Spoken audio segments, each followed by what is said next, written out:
kami dalam segmen refleksi. Hari ini kita akan bahas dan merefleksikan materi tentang etika dan keterbatasan KA. Nah, apa saja sih yang kita pahami? Mari kita dengar penjelasannya. Salah satu keterbatasan utama dari KA adalah ketergantungan pada data. KA hanya bisa belajar dari data yang ada. Selain itu, KA tidak memiliki empati, intuisi, atau pemahaman nilai moral seperti manusia. Meskipun AI bisa mengenali emosi dan ekspresi wajah atau nada suara, ia tidak bisa benar-benar merasakan atau memahami emosi. Batasan KA yang telah disampaikan bahwa KA memiliki ketergantungan pada data, di mana KA hanya bisa belajar dari data yang telah diberikan. Jika data tersebut tidak lengkap, bias atau tidak beragam, maka hasil pun akan tidak akurat. Jika hal tersebut dikaitkan dengan pembelajaran, pasti memiliki dampaknya, yaitu salah satunya berpotensi menimbulkan ketidakadilan dalam penilaian, atau ketika kita akan mengambil keputusan yang didasarkan pada data, karena dapat menjadikan keputusan itu tidak relevan. Yang selanjutnya adalah KA tidak memiliki empati, intuisi ataupun emosi, di mana meski KA memiliki kemampuan untuk mengenal emosi melalui wajah ataupun melalui nada, namun KA tidak memiliki perasaan sehingga akan berdampak pada proses pembelajaran. Salah satunya ketika kita sebagai pendidik harus berinteraksi dengan peserta didik kita. Lalu ketika kita akan mengambil keputusan yang melibatkan perasaan. Satu hal yang perlu kita ingat bahwa KA hanyalah alat bantu, bukan menggantikan manusia dalam berpikir kritis atau pengambilan keputusan. Bapak Ibu guru hebat, tadi kita sudah mendengarkan penjelasan terkait keterbatasan dan dampak dari keterbatasan kecerdasan artifisial.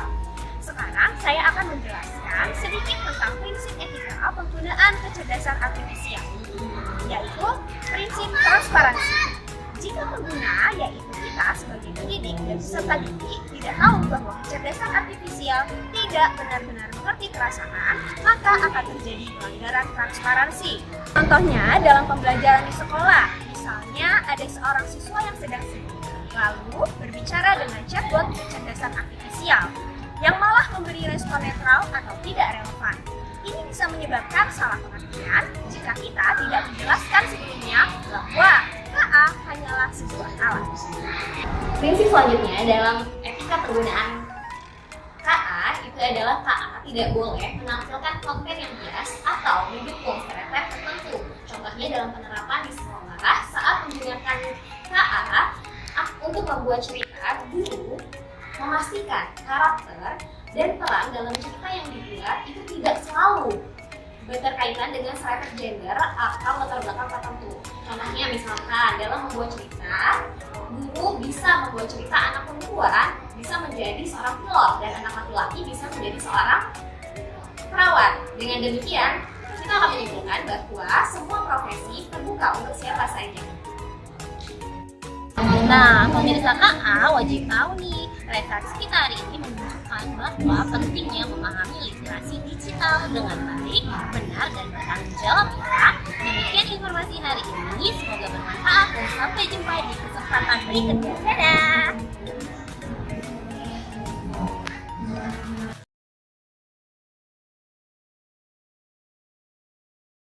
Assalamualaikum, selamat pagi pemirsa KA, berjumpa lagi bersama kami dalam segmen refleksi. Hari ini kita akan merefleksikan materi tentang etika dan keterbatasan KA. Keterbatasan utama dari KA adalah ketergantungannya pada data. Selain itu, KA tidak memiliki empati, intuisi, atau pemahaman nilai moral seperti manusia. Keterbatasan KA yang telah disampaikan bahwa KA memiliki ketergantungan pada data, di mana KA hanya bisa belajar dari data yang telah diberikan. Jika data tersebut tidak lengkap, bias, atau tidak akurat, maka hasil pun akan tidak akurat. Jika hal tersebut dikaitkan dengan pembelajaran, pasti memiliki dampaknya, yaitu salah satunya potensi menimbulkan ketidakadilan dalam penilaian, atau ketika kita akan mengambil keputusan yang didasarkan pada data, karena dapat menyajikan keputusan itu tidak relevan. Yang selanjutnya adalah KA tidak memiliki empati, intuisi, ataupun emosi. Prinsip etika penggunaan KA salah satunya transparansi. Jika pengguna tidak tahu bahwa AI tidak benar-benar mengerti perasaan, maka terjadi pelanggaran transparansi, bisa menyebabkan salah pengertian.